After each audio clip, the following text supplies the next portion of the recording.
sabukwana izasenya iyi. Hayi. Sabukwana izanya iyi yakuna Mbuya. Sizi. Mbuya wauya ndamubvunza ari ega. Wati hanzi mimi ndimakatengesa mufoni.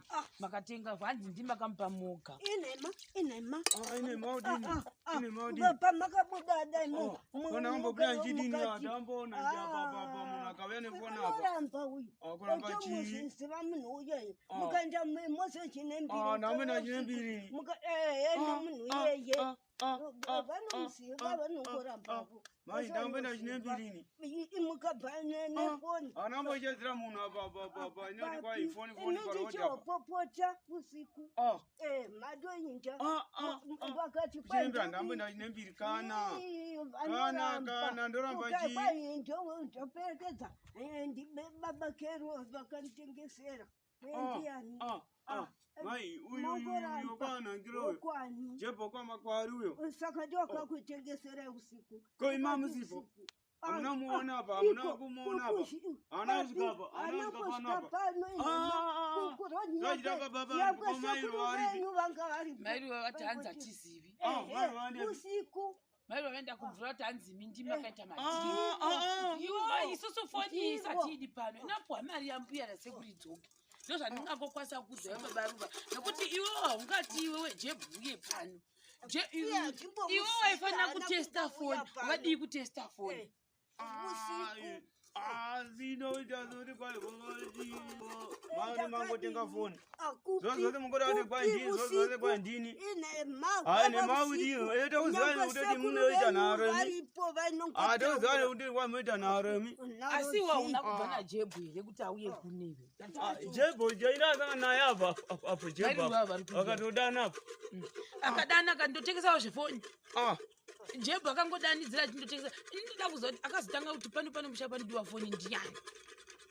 Ava ndo angambonondiudza chiri kwa handa foni apa. Vakatonda foni yemurodhi kwati yekupi ndomubvunzo. Ayo pangoda kwa foni. Mbuya pakati vatoda foni wakabva watanga kufamba chakana kutenga foni. Ndautsvaka. Ndototi wakandoti kwandotengesa foni apa. Ikatoti foni iyo unotengesa akatoti inezvo foni ava ndo vaitsvaka foni kati chitaura nani? Nei baba asi unongoitwa zoti kwa indindo zoti kwa ndakatengesa. Yo Meruva. Mai uya nambosvika panayo. Jeba nasvika panayo. Nasvika panayo. Iwe musatangoramba mani. Yaikunotirwa Meruva yaikuno. Chiuya panotirwa. Tozotaura zvemukamenyi. Uya kuna BaRuva kwako. Antla kurofa ngava miri. Angorovi munhu. Pepa juice apa pachinzi. Chitaura BaRuva vari kuzviramba. Handina mari. Mari yakatambidzwa nani kuna Jebhu.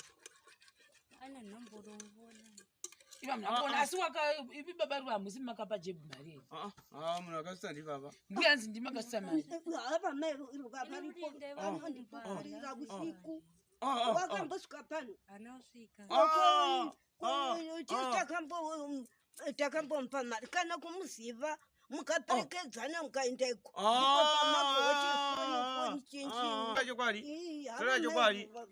Imwe foni apa unauya nefoni apa. Anausvika nefoni apa. Tomuziva. Musada kuti kwa mumuzivi. Musada kuti kwa mumuzivi munhu wari Jebhu apa makwara apa. Zvinote ndaiziva iyakagumira kuroad. Soda kutyisidzira Meruva. Iwe. Musada tazoti kwa imota tazoti kwa imota tazoti kwa imota ndipa mhosva tazoti kwa ndiye mhosva ini. Kuti makati musiva. Musada kaenda kupinda ambenda chinembiri. Ndambenda chinembiri. Ndamboenda chinembiri. Wakabata chisupa. Wapuwa zvedhora rero repa 15. Saka cheta sei foni iyo irapo. Mari yacho nenge riani, mari yakarohwa na Jebhu iyi. Ndembuya kwa. Ndema iwo. Saka Mbuya wakarohwa mari pasi petsoka nekuda kwako kaiwe. Hayi kuna nekuda kwangu. Ndiwakaya na Jebhu. Zini hayi kuna nekuda kwangu.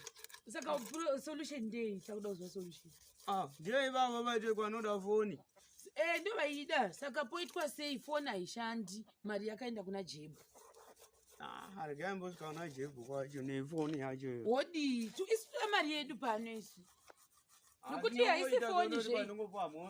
Iya haisi foni. Iwo waifoni yangu wakameka sure kuti jebhana kuya pano. Nokuti even sabhuku atochamisika. Ende mbamenya mama kuti mukuvata sei bomu. Wait yoga yoga mairuwai. Wait yoga yoga ndabudisira machirai. Pambedha penyu pari kuchuruka asi makuvatsiona ruva pambedha futi. Saka ndiani wakaweta kusvika level iroro? Ndiani wakaweta? Atingati munoita kuchururuka here. Ndiani akaweta? Vana ruva vakabata pambedha. Kuberu vana ruva vasi kubata pambedha. Saka ndiani wakaweta ari kubata pambedha?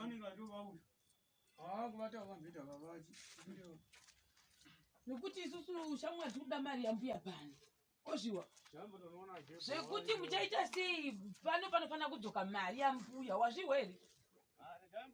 Aiwa uti regai ndombonomuona iwo haisi foni haisitombori foni yauya nayo pano nokuti hamuna kana chirongova deme rinofambawo apanofamba anzi achitokusika kuti ndakavatengesera foni yakafa iwo chifamba neshoka uchinda uchikona kukumbira dhora kuna mbuya uko wototi regai mbonomuona hakuna zvakadero iwe unozivana naJebhu unozivana naJebhu nokuti ipo pangadei ndisina kuuya saka iwe unondiudza here kuti foni iyoyi wanga wachangogara nayo wauda kudi apa haina line rini izvozvi wadzoka wani wanga wachadzokera nayo here dei ndisina kuzvitaura Jebhu ngatipe $15 yedu shamwari bokuti zvawakaita apa hazviiti mafoni anotengeswa $10 kuaite uko zvimbudzi futi zvine chaja zvitsva kwete izvozvo demhero rodemhe sengende unoridi upuwe mari naJebhu 15 yakakwana kwete zvauri kutiitirezvo sekana mose rugare kwaenda vazokonzera commotion munzvimbo commotion to commotion